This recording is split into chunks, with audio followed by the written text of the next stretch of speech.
Bendiciones para todos. Me alegra saludarlos nuevamente. Vamos a hacer una oración y damos inicio al resto de la clase del tema del arrepentimiento, la segunda parte, para completar este tema. Oremos. Señor, te doy gracias una vez más por permitirnos estudiar tu palabra. Esta palabra que nos enseña, esta palabra que nos instruye, esta palabra que nos fortalece.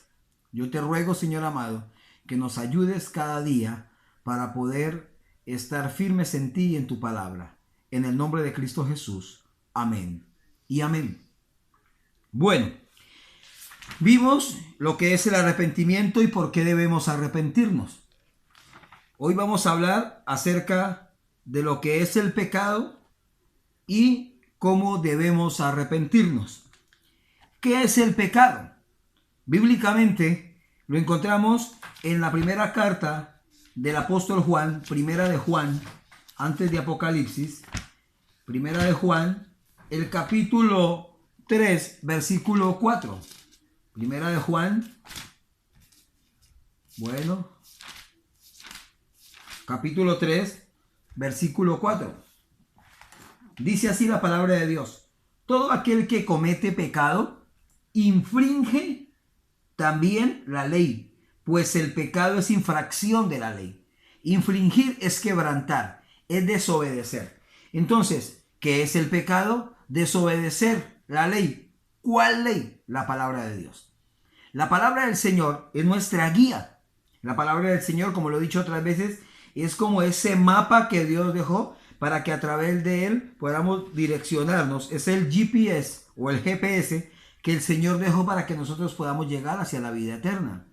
Entonces, cuando quebrantamos un mandamiento de la palabra del Señor, estamos pecando, estamos desobedeciendo. El Señor Jesús quebrantó el pecado, destruyó el pecado, puso fin al pecado. ¿Quiénes son los que retroalimentan en su vida el pecado? Nosotros mismos. Somos los que vivimos deseando volver a ser lo que éramos antes. Por eso les decía en el nuevo nacimiento que nuestra entrega al Señor debe ser el 100%, cuerpo, alma y espíritu. Todo se lo entregamos a Dios. Entonces, pecado es desobedecer la palabra de Dios, pero también es hacer lo que no agrada a Dios.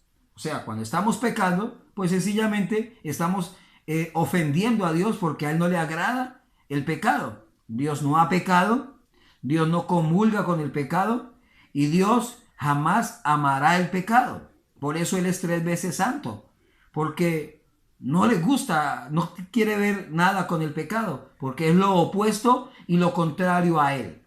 Entonces, esta es la definición de pecado según la palabra del Señor.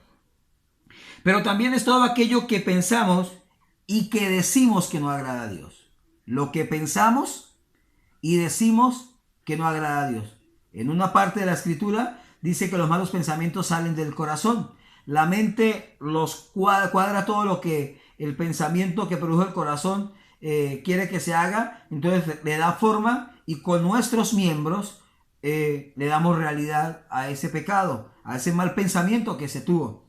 En ese orden de ideas, por eso debemos todos los días tener esa comunión con Dios. El libro de Proverbios, después de Salmos, ya casi vamos a llegar a estudiar lo que es la Biblia para aprendernos a mover en ella. Proverbios capítulo 24, el versículo 9 dice: el pensamiento del necio es pecado y abominación a los hombres el escarnecedor. Una de las cosas que dice Proverbios capítulo 6 dice que hay 7 cosas que el Señor aborrece, que no puede aceptar. Y de esas 7 cosas, hay uno que dice, eso está en Proverbios capítulo 6, versículo 16 al 19. Dice: el corazón que maquina pensamientos inicuos y los pies presurosos para correr al mal. El pensamiento del necio o del que no quiere nada con Dios, del que está lejos de Dios, es el pecado. Es siempre hacer lo malo, es siempre buscar la manera de dañar a los demás. Son pensamientos inicuos Y cuando no se le da control a la mente, cuando no se le permite al Espíritu Santo transformar la mente, pues sencillamente, si la mente no es cambiada, el corazón se seguirá fabricando malos pensamientos y la mente seguirá cuadrando eso para hacerlo realidad. Pero necesitamos verdaderamente tener esa entrega con el Señor, ¿cierto? Y usted se va a ir dando cuenta cómo a través del tiempo, todo lo que antes usted quiso hacer en contra de Dios y de los demás, usted dice después, tan raro, ya no quiero hacerlo. Es porque usted le permitió al Espíritu Santo tomar el control de su vida. Por eso no podemos seguir pecando. El apóstol Pablo le decía a los romanos, ¿seguiremos pecando para que la gracia de Dios abunde? No, la gracia de Dios es suficiente. Pero no porque pequemos más habrá más gracia. La gracia seguirá. Pero lo que no podemos seguir es pecando. Porque seguiremos ofendiendo a Dios. Pero, escúcheme lo que le voy a decir. El hecho de que usted caiga en alguna dificultad, falle en algo, peque en algo, tampoco significa que Dios ya le va a caer con todo a usted a destruirlo. Entiéndame lo que le quiero decir. Cuando Dios lo creó a usted y me creó a mí y nos hizo como seres humanos, Él sabía que nosotros éramos vulnerables al pecado y que en algún momento íbamos a fallar, íbamos a errar, íbamos a caer en cosas que no debíamos caer, por lo menos. Que usted tuvo una ira y no controló esa ira y de repente dijo cosas, tal vez no groserías, pero cosas que ofenden. Entonces, dice la palabra que tenemos abogado para con el Padre y Dios nos perdona, pero también tenemos que ponernos a cuenta con la persona que ofendimos. Entonces, una cosa es pecar deliberadamente, sin control, y otra cosa es fallar en algo y pedirle perdón a Dios y que Dios conceda ese indulto, esa misericordia para que sigamos adelante. Dios lo que no quiere es que sigamos pecando deliberadamente, porque entonces tendríamos por inmunda la sangre de Cristo y el sacrificio de Jesús no tendría ningún valor. ¿Cómo arrepentirnos? Dice la palabra de Dios en la primera carta de Juan. Vamos a primera carta de Juan. El capítulo 1, primera de Juan, capítulo 1, versículo 8, dice: si decimos que no tenemos pecado, nos engañamos a nosotros mismos y la verdad no está en nosotros. Hay gente que se cree perfecta. Hay gente que se cree perfecta y cree que no peca y juzga a otros, señala a otros. Yo siempre he hecho este apunte. A veces señalamos a los demás porque pecan diferente a nosotros, olvidándose de que nosotros también fallamos. Lo que Dios quiere no es que nos mantengamos ahí diciendo de que no somos pecadores, sino que reconozcamos esa realidad y podamos entender de que hemos fallado a Dios, que hemos pecado, que hemos cometido esa falta grave delante de Dios. Entonces lo primero que tenemos que hacer es reconocer que somos pecadores y que fuimos vulnerables a eso y nos dejamos llevar por la mente, por nuestra carne, por nuestra voluntad, por nuestras emociones y cometimos errores. Lo primero es reconocer. Lo segundo es confesar el pecado. Primera de Juan 1:9 dice: si confesamos nuestros pecados, Él, Jesús, es fiel y justo para perdonar nuestros pecados y limpiarnos de toda maldad. O sea, ¿qué tenemos que hacer? Confesar el pecado. Decirle: Señor, sí, he fallado con esto y con aquello. Pero reconozco que tú eres fiel y tienes el poder para perdonarme. Cuando reconocemos el pecado y lo confesamos, viene la misericordia de Dios y obra en nosotros para que podamos experimentar esa vida nueva. ¿Cierto? Quiero decir algo aquí, hacer un paréntesis. No significa que porque usted repitió una oración hoy y le pidió perdón a Dios y usted es un grosero, no significa que de repente no se le vaya a salir una grosería. Yo siempre pongo este ejemplo.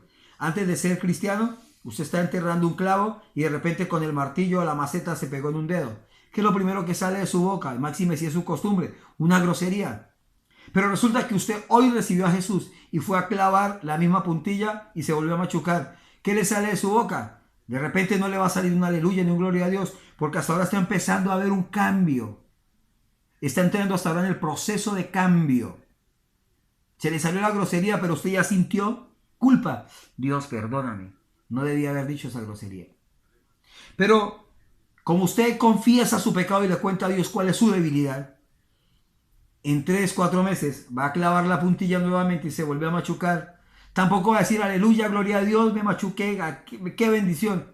Por lo menos se va a morder la lengua para no decir una grosería. Y si en la forma como usted ya vaya afirmando su vida en el Señor, por lo menos va a decir gracias. Yo he tenido que decirle gracias y no porque me toque, sino porque lo siento a Dios en momentos muy difíciles de mi vida. En un hospital, con dolor en los riñones ya que se me estalla. Y que nada me calma el dolor. Y en el momento de decir, Señor, gracias, porque sé que tú tienes todo bajo control. Mis hijos viven a la distancia. Y a mi hijo tuvieron que operarlo de apéndice y él me decía, estaba pequeño y me decía, papá, quiero que esté aquí conmigo. Y no pude pasar porque el puente llegando a Yopal se cayó y no había otra vía para pasar. ¿Qué me tocó decirle al Señor? Gracias, porque sé que tú tienes todo bajo control. Y mi hijo va a salir bien. Después pude visitarlo. Entonces, confesemos ese pecado. Contémosle a Él qué es lo malo que hemos hecho. Lo tercero es apartarse. Apartarse de malas conversaciones, de amistades negativas, de amistades malsanas, de los propósitos pecaminosos, de malos hábitos, de malas costumbres, de lugares donde vamos a pecar, prostíbulos, lugares donde vamos a emborracharnos, a gastar el pan de los hijos, o a la olla donde se va a buscar el vicio. Apartarnos de eso, es apartarnos del pecado. Efesios, el apóstol Pablo escribió a los Efesios lo siguiente, Efesios capítulo 4, versículos 22, dice: en cuanto a la pasada manera de vivir, despojaos, o sea, apártese del viejo hombre. El viejo hombre es de las costumbres antiguas que teníamos.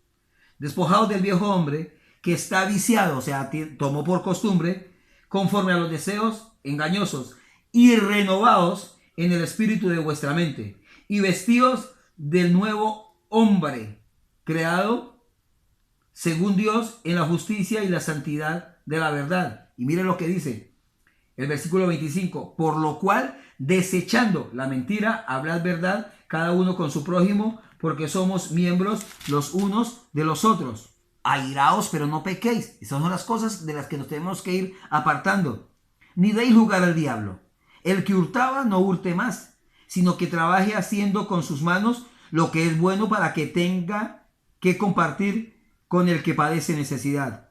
Otra, ninguna palabra corrompida salga de vuestra boca, sino que sea buena para la necesaria edificación, a fin de dar gracia a los creyentes, Y no contristéis al Espíritu Santo de Dios, con el cual fuisteis sellados para el día de la redención. Quítese de vosotros otras cosas: amargura, contienda, ira, enojo, gritería, maledicencia y toda malicia.